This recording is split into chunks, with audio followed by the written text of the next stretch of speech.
चार मूर्ख दामाद गए ससुराल, हास्यपद कहानी। राधे कृष्णा दोस्तों, आप सभी दर्शक भाइयों का आपके अपने चैनल पर स्वागत है। दोस्तों, आज की वीडियो में लेकर आई हूँ आपके लिए बहुत ही हास्यपद कहानी। ये कहानी चार मूर्ख दामाद की है। ये कहानी यदि आप सुनेंगे तो आपके लिए बहुत ही खुशी मिलेगी। हो सकता है हंसते हंसते आप लोटपोट हो जाए, इसलिए इस कहानी को आप पूरा ज़रूर सुनिए। चलिए कहानी शुरू करते हैं। बहुत समय पहले की बात है। एक छोटे से गांव सुंदरपुर में चार ऐसे मित्र रहते थे जिनकी दोस्ती पूरे इलाके में मशहूर थी। वे जहां भी जाते साथ जाते। खेतों की मेड़ पर बैठना हो, तालाब के किनारे गप्पे मारना हो या फिर गांव की चौपाल पर समय बिताना हो, चारों हमेशा एक साथ दिखाई देते थे। लेकिन उनकी एक और पहचान थी। गांव वाले उन्हें समझदार लोगों की सूची में नहीं रखते थे। अक्सर उनकी छोटी बड़ी गलतियों और अजीब हरकतों के कारण लोग उन पर हंसते रहते थे। चारों मित्रों के नाम तो अलग अलग थे, लेकिन गांव के लोग मजाक में उन्हें चारों बुद्धू कहकर बुलाते थे। हालांकि वे इस बात का बिल्कुल भी बुरा नहीं मानते थे, बल्कि कभी कभी तो खुद भी अपनी हरकतों पर खूब हंसते थे। कहते हैं, एक दिन की बात है। दोपहर का समय था। खेतों से काम करने वाले लोग घर लौट चुके थे। गांव के बाहर एक बड़े बरगद के पेड़ के नीचे चारों मित्र बैठे हुए थे। मौसम सुहावना था और हल्की हल्की हवा भी चल रही थी। वे इधर उधर की बातें कर रहे थे। कोई गांव की खबर सुना रहा था, कोई पुराने किस्से याद कर रहा था। बातों बातों में अचानक रघुवीर बोला, यार, गांव वाले हमें बेवकूफ़ कहते हैं, लेकिन मैं मानता हूँ हम चारों में सबसे ज़्यादा बेवकूफ़ तुम हो। मोहन तुरंत बोला, अरे नहीं, सबसे बड़ा बेवकूफ़ तो तुम हो। मैंने तुम्हारी जैसी हरकतें किसी और को करते नहीं देखा। गोपाल भी कहाँ चुप रहने वाला था। वे बोला, तुम दोनों गलत हो। अगर कोई सबसे बड़ा मूर्ख है तो वह कन्हैया है। उसकी हरकतें सुनकर तो बच्चे भी हंसते हैं। अब कन्हैया नाराज हो गया। उसने कहा, वाह रे वाह, अपने अपनी गलतियां भूल गए और मुझे मूर्ख बता रहे हो। सच तो यह है, तुम तीनों में से कोई एक सबसे बड़ा बेवकूफ़ है। बस फिर क्या था, थोड़ी ही देर में चारों के बीच बहस शुरू हो गई। हर कोई खुद को दूसरों से ज़्यादा समझदार साबित करने में लगा था और बाकी तीनों को मूर्ख बता रहा था। पहला मित्र बोला, मुझसे कभी कभार गलती हो जाती है, लेकिन तुम लोगों जैसी नहीं। दूसरा बोला, गलती तुम्हारी पूरी जिंदगी ही गलतियों से भरी हुई है। तीसरा बोला, अगर गांव में मूर्खता की कोई प्रतियोगिता हो जाए तो तुम तीनों पहला, दूसरा और तीसरा स्थान ले आओगे। चौथा हंसते हुए कहने लगा, तुम क्या करोगे? तीसरा बोला, मैं तो निर्णायक बनूंगा। ये सुनकर बाकी तीनों ठहाका मारकर हंस पड़े। कुछ देर तक इसी तरह मजाक चलता रहा, लेकिन फिर बहस गंभीर हो गई। अब हर कोई ये जानना चाहता था, आखिर सचमुच सबसे बड़ा मूर्ख कौन है। काफ़ी देर तक बहस करने के बाद भी कोई नतीजा नहीं निकला। चारों अपनी अपनी बात पर अड़े हुए थे। तभी रघुवीर ने कहा, ऐसा करते हैं कि गांव के बुजुर्गों के पास चलते हैं। वे जीवन का बहुत बड़ा अनुभव रखते हैं, वही सही फैसला करेंगे। बाकी तीनों को भी ये बात ठीक लगी। मोहन ने कहा, हाँ, ये अच्छा रहेगा। जो फैसला बुजुर्ग देंगे हम सब उसे मान लेंगे। गोपाल कहने लगा, लेकिन अगर फैसला मेरे खिलाफ आया तो? कन्हैया बोला, तब भी मानना पड़ेगा। अभी तो तुम ही सबसे ज़्यादा बहस कर रहे हो। चारों ने फिर तय कर लिया। वे उसी समय गांव की चौपाल पर गए, जहां गांव के बुजुर्ग लोग रोज बैठते थे। थोड़ी देर बाद वे चौपाल की ओर चल पड़े। रास्ते भर भी उनकी बहस जारी रही। कोई अपनी तारीफ कर रहा था तो कोई दूसरे की कमियां गिना रहा था। जब वे चौपाल पर पहुंचे तो वहां गांव के कई बुजुर्ग बैठे हुए थे। कोई हुक्का पी रहा था, कोई गांव के पुराने दिनों की बातें कर रहा था, कोई खेती बाड़ी की चर्चा में लगा हुआ था। चारों मित्रों को एक साथ आते हुए देखकर बुजुर्गों को लगा जरूर कोई खास बात होगी। एक बुजुर्ग ने मुस्कुराते हुए पूछा, अरे बेटा, आज चारों एक साथ यहाँ कैसे आ गई? क्या बात है? रघुवीर ने हाथ जोड़कर कहा, बाबा, हम आपके पास एक फैसला करवाने आए हैं। बुजुर्ग बोला, कैसा फैसला? मोहन बोला, हम जानना चाहते हैं हम चारों में सबसे बड़ा मूर्ख कौन है। ये सुनते ही चौपाल पर बैठे सभी लोग हंस पड़े। एक बुजुर्ग ने कहा, अरे भाई, ऐसा सवाल तो हमने पहली बार सुना है। लोग तो ये साबित करने आते हैं कि वे समझदार कितने हैं, और तुम लोग ये साबित करना चाहते हो कि सबसे बड़ा मूर्ख कौन है। चारों मित्र खड़े रहे। गोपाल ने कहा, बाबा, हम सचमुच जानना चाहते हैं, कृपया हमारा फैसला कर दीजिए। बुजुर्ग ने एक दूसरे की ओर देखा, फिर उनमें से सबसे बड़ा व्यक्ति जो था वह बोला, देखो बेटा, सिर्फ चेहरा देखकर या बातें सुनकर ये नहीं बताया जा सकता कि सबसे बड़ा मूर्ख कौन है। चारों ने फिर एक साथ पूछा, तो फिर कैसे पता चलेगा? बुजुर्ग मुस्कुराकर बोले, हर आदमी की पहचान उसके कामों से होती है। अगर तुम हमें अपनी जिंदगी की कोई ऐसी घटना सुनाओ जिसमें तुमने मूर्खता की हो, और तब हम निर्णय कर सकते हैं। चारों मित्रों को यह बात बहुत ही अच्छी लगी। रघुवीर बोला, मेरे पास तो ऐसी एक घटना है जिसे याद करके आज भी लोग हंसते हैं। मोहन बोला, मेरे पास भी एक मज़ेदार किस्सा है। गोपाल ने कहा, मेरी कहानी सुनोगे तो हैरान रह जाओगे। और कन्हैया बोला, और मेरी घटना सुनकर तो पूरा गांव हंस हंस कर लोटपोट हो जाएगा। बुजुर्गों ने कहा, ठीक है, एक एक करके अपनी बात सुनाओ, उसके बाद हम फैसला करेंगे तुम चारों में सबसे बड़ा मूर्ख कौन है। भाइयों, अब चौपाल पर बैठे सभी लोग उत्सुक हो गए। हर कोई जानना चाहता था कि आखिर इन चारों मित्रों ने ऐसी कौन कौन सी हरकतें की थी जिनके कारण वे खुद को सबसे बड़ा मूर्ख साबित करना चाहते थे। चारों मित्र भी तैयार हो गए। सबसे पहले पहला मित्र आगे बढ़ा और अपनी कहानी सुनानी शुरू कर दी। रघुवीर बोला, बाबा, ये बात उस समय की है जब मेरी नई नई शादी हुई थी। शादी के कुछ दिनों बाद मुझे अपनी पत्नी को लेने ससुराल जाना था। मैं पहली बार अकेले ससुराल जा रहा था, इसलिए मेरी माँ ने मुझे कई तरह की सीख दी। चौपाल पर बैठे लोग ध्यान से सुनने लगे। मैं आगे कहने लगा, जब मैं घर से निकलने लगा तो मेरी माँ ने कहा, बेटा, ससुराल में ज़्यादा बातें मत करना। माँ, बहुत सोच समझकर बोलना, जितना पूछा जाए उतना ही जवाब देना। मैंने कहा, ठीक है माँ। लेकिन माँ को शायद मुझ पर ज़्यादा भरोसा नहीं था। उसने मुझसे फिर कहा, अगर कुछ समझ में ना आए तो बस हाँ या ना में जवाब देना। बस बाबा, यहीं से मेरी मुसीबत शुरू हो गई। कुछ लोग चौपाल पर बैठे जो थे वह हंस पड़े। रघुवीर कहने लगा, बाबा, मैंने माँ की बात को इतना गंभीरता से ले लिया कि रास्ते भर यही सोचता रहा कि ससुराल में केवल हाँ और ना ही बोलना है। शाम होते होते मैं ससुराल पहुंच गया। जैसे ही पहुंचा, ससुर जी ने मेरा स्वागत किया और हालचाल पूछने लगे। उन्होंने पूछा, बेटा, सफ़र ठीक रहा? मैंने कहा, ना। वे चौंक गए, फिर बोले, कोई परेशानी हुई क्या? मैंने कहा, हाँ। अब वे और घबरा गए। उन्होंने पूछा, क्या बात है? मैं बोला, ना। ये सुनकर सभी लोग हैरान रह गए। फिर उन्हें लगा कि शायद मैं किसी आर्थिक परेशानी में हूँ। उन्होंने पूछा, क्या पैसों की तंगी है? मैंने कहा, हाँ। बस उन्होंने समझ लिया कि मैं मुसीबत में हूँ। उन्होंने कहा, चिंता मत करो बेटा, सुबह कुछ व्यवस्था कर देंगे, अभी आराम करो। चौपाल पर बैठे लोग ये सुनकर हंसने लगे। रघुवीर जो था अपनी कहानी सुनाना जारी रखता है और बोला, असल परेशानी तो अभी बाकी थी। थोड़ी देर बाद मेरी सास मेरे लिए खाना लेकर आई। उन्होंने प्यार से कहा, लो बेटा, खाना खा लो। लेकिन माँ की बात याद थी। मैंने कह दिया, ना। उन्होंने सोचा कि शायद मेरा मन नहीं है, फिर पूछा, भूख नहीं लगी है क्या? मैंने कहा, ना। बस वे खाना वापस ले गए। अब मैं भूखा बैठा रहा। रात गहराने लगी।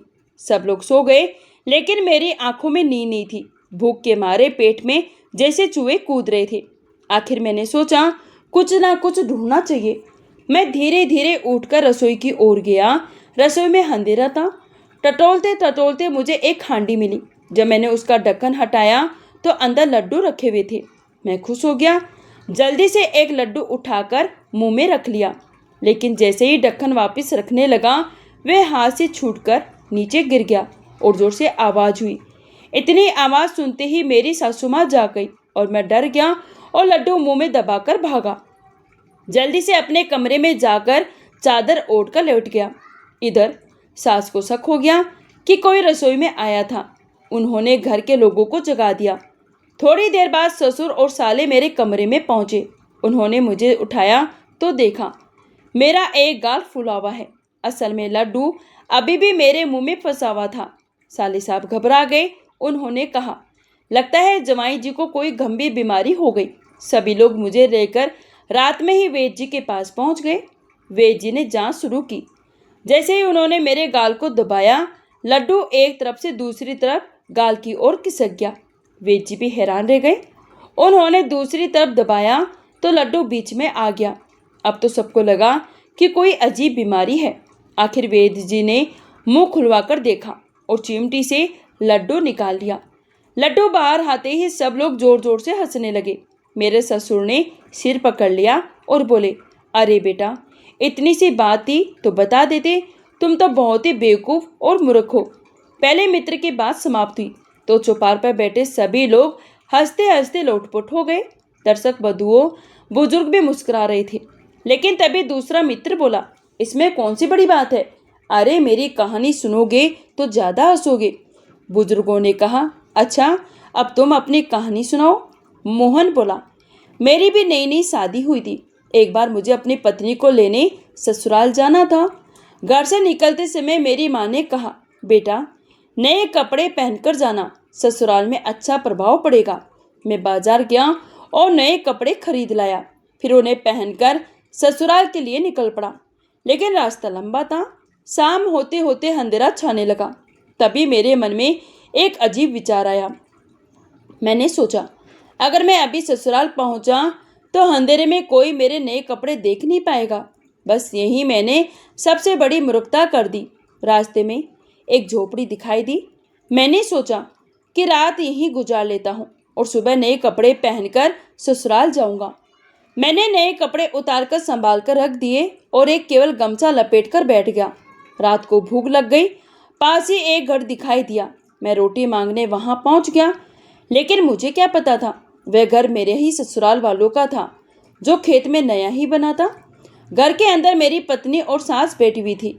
मेरी पत्नी मोमबत्ती लेकर बाहर आई और मोमबत्ती की रोशनी में मैंने उसे पहचान लिया। मैं घबरा गया। मैं पीछे हटने लगा, लेकिन अंधेरे में मुझे दिखाई नहीं दिया और मैं सीधे गोबर के बड़े ढेर में जाकर गिरा। यह सुनते ही चौपाल पर बैठे लोग फिर से हंस पड़े। मोहन बोला, बाबा। मेरी पत्नी चीखती हुई घर के अंदर भाग गई। सारे घर वाले बाहर आ गए। उन्होंने मुझे गोबर से लथपथ देखा, फिर पहचान कर बोले, अरे जमाई जी, ये क्या हाल बना रखे हो? उन्होंने मुझे नहलाया धुलाया और पूछा, ये सब कैसे हुआ? जब मैंने पूरी बात बताई तो सब लोग हंसने लगे। मेरे ससुर ने कहा, हमें कपड़ों से नहीं तुमसे मतलब था, लेकिन तुम तो बड़े ही बेवकूफ़ और मूर्ख निकले। इतना सुनकर चौपाल में बैठे लोग फिर ठहाका लगाने लगे। अब दो मित्रों की मूर्खताएं सबके सामने आ चुकी थी। चौपाल का माहौल पूरी तरह रंग में आ चुका था। अब दो मित्रों की मूर्खताएं सबके सामने आ चुकी थी। चौपाल का माहौल पूरी तरह रंग में आ चुका था। गांव के बुजुर्ग, नौजवान और वहां बैठे दूसरे लोग पहले दो मित्रों की बातें सुनकर खूब हंसे। किसी की आंखों में हंसी के आंसू आ गए थे तो कोई पेट पकड़कर बैठा हुआ था। अब तीसरे मित्र की बारी थी। एक बुजुर्ग ने मुस्कुराते हुए कहा, बेटा अब तुम अपनी कहानी सुनाओ, देखते हैं तुम्हारी मूर्खता इन दोनों से बड़ी है या नहीं। तीसरा मित्र धीरे से उठा और बोला, बाबा मेरी कहानी सुनकर आप लोग शायद हंसेंगे भी और हैरान भी होंगे। वे बोला, यह बात उस समय की है जब मेरी सास की तबीयत खराब हो गई थी। खबर मिलने पर मैंने सोचा जाकर उनका हालचाल पूछूं। मैं अपनी पत्नी को घर छोड़कर अकेला ही ससुराल पहुंच गया। सास ने मेरा स्वागत किया। उनकी तबीयत सचमुच ठीक नहीं थी। मैंने उनका हालचाल पूछा और कुछ देर उनके साथ बैठकर बातें की। दोपहर के समय उन्होंने मुझे खाना खिलाया। खाना खाने के बाद उन्होंने कहा, बेटा अब मुझे खेत पर खाना लेकर जाना है। तुम्हारे ससुर और दोनों साले वहीं काम कर रहे होंगे। मैंने सोचा कि सास पहले से ही बीमार है। मैंने कहा, माताजी आप आराम कीजिए, खाना मैं पहुंचा देता हूँ। सास को मेरी बात अच्छी लगी। उन्होंने मुझे खेत का रास्ता समझा दिया और खाने की पोटली मेरे हाथ में दे दी। मैं खुशी खुशी खेत की ओर चल पड़ा। लेकिन रास्ते में जो हुआ वही मेरी जिंदगी की सबसे बड़ी मूर्खता बन गई। चलते चलते मैं गांव के चौराहे पर पहुंचा। वहां एक बड़ी लकड़ी की अजीब सी चीज़ रखी हुई थी। मैंने पहले कभी उसे नहीं देखा था। मेरी उत्सुकता बढ़ गई। मैंने आसपास लोगों से पूछा, भाइयों ये क्या है? एक आदमी बोला, इसे काट कहते हैं। मैंने पूछा, इसका क्या काम होता है? वह बोला, जो लोग राजा का लगाम नहीं देते या कोई बड़ा अपराध करते हैं उन्हें इसमें बंद कर दिया जाता है ताकि वे भाग न सके। मैंने सोचा, आखिर इसमें ऐसा क्या खास है, क्यों ना इसके बारे में एक बार आजमा कर देखा जाए। ये सुनकर चौपार पर बैठे लोग हंसने लगे। तीसरे मित्र ने कहा, बाबा मैंने खाने की पोटली जो थी वो नीचे रखी और जाकर उस काट में अपना सिर डाल दिया। फिर मैंने पास पड़ा एक पत्थर उठाया, उसे ठोककर बंद भी कर दिया। अब मैं आराम से खड़ा होकर सोच रहा था लोग इसमें कैसे फंसते होंगे। लेकिन कुछ ही देर बाद मुझे समझ में आ गया कि असली मूर्ख कौन है, क्योंकि अब मैं खुद ही बाहर नहीं निकल पा रहा था। जैसे जैसे समय बीतता गया मेरी परेशानी बढ़ती गई। तभी वहाँ एक कुत्ता आया। उसने मेरी खाने वाली पोटली उठाई और भागने लगा। मैंने उसे रोकने की कोशिश की। गुस्से में वहीं पत्थर उठाकर कुत्ते की ओर फेंक दिया। कुत्ता तो भाग गया, लेकिन पत्थर भी उसके साथ दूर चला गया। अब तो मेरी आखिरी उम्मीद भी खत्म हो गई। मैं काट में फंसा रह गया, न खाना बचा न बाहर निकलने का कोई रास्ता। धीरे धीरे दोपहर बीत गई। उधर खेत में मेरे ससुर और दोनों साले भूखे बैठे खाना आने का इंतजार कर रहे थे। जब काफ़ी देर तक खाना नहीं पहुंचा तो उन्हें गुस्सा आने लगा। उन्होंने सोचा शायद घर से खाना लेकर किसी को भेजा ही नहीं गया। शाम होने लगी थी तो वे नाराज होकर घर लौटे। घर पहुंचते ही उन्होंने पूछा, खाना क्यों नहीं भेजा? सास हैरान रह गई। उन्होंने कहा, अरे मैंने तो खाना जमाई जी के हाथ भेजा था। यही सुनते ही सब लोग घबरा गए। जमाई भी गायब और खाना भी गायब। अब पूरे परिवार को चिंता होने लगी। उन्होंने गांव में खोज शुरू कर दी। रास्ते में जो भी मिलता उसी से पूछते जाते। तभी एक आदमी ने कहा, तुम्हारे जमाई जी तो चौराहे पर काट में फंसे हुए खड़े हैं। ये सुनकर सब दंग रह गए। ससुर बोले, हे भगवान, मेरे जमाई जी ने ऐसा कौन सा अपराध कर दिया जो राजा साहब ने काट में फंसा दिया। उन्हें लगा कि शायद राजा ने किसी गलती की सजा दी है। वे तुरंत राजा के दरबार पहुंच गए। राजा को सारी बातें बताई। राजा भी आश्चर्य में पड़ गया। उसने कहा, मैंने तो आज किसी को भी काट में डालने का आदेश नहीं दिया। फिर राजा खुद अपने सिपाहियों के साथ चौराहे पर पहुंचा। वहां जो दृश्य था उसे देखकर सबकी हंसी छूट गई। मैं काट में फंसा खड़ा था और परेशान होकर लोगों की राह देख रहा था। राजा ने पूछा, तुम यहाँ कैसे फंस गए? मैंने पूरी कहानी सुना दी। मेरी बात सुनकर राजा, सिपाही, ससुर जी, साले साहब, वहाँ मौजूद सभी लोग ठहाके लगाकर हंस पड़े। किसी ने कहा, ऐसा आदमी पहली बार देखा है जो खुद ही सजा वाले काट में जाकर फंस गया। काफ़ी कोशिशों के बाद मुझे बाहर निकाला गया। उस दिन के बाद पूरे इलाके में मेरी चर्चा होने लगी। जहाँ भी जाता लोग पूछते, काट में फिर तो नहीं फंस गए? ये सुनकर चौपाल पर बैठे जो लोग थे जोर जोर से हंसने लगे। बुजुर्ग भी मुस्कुरा रहे थे।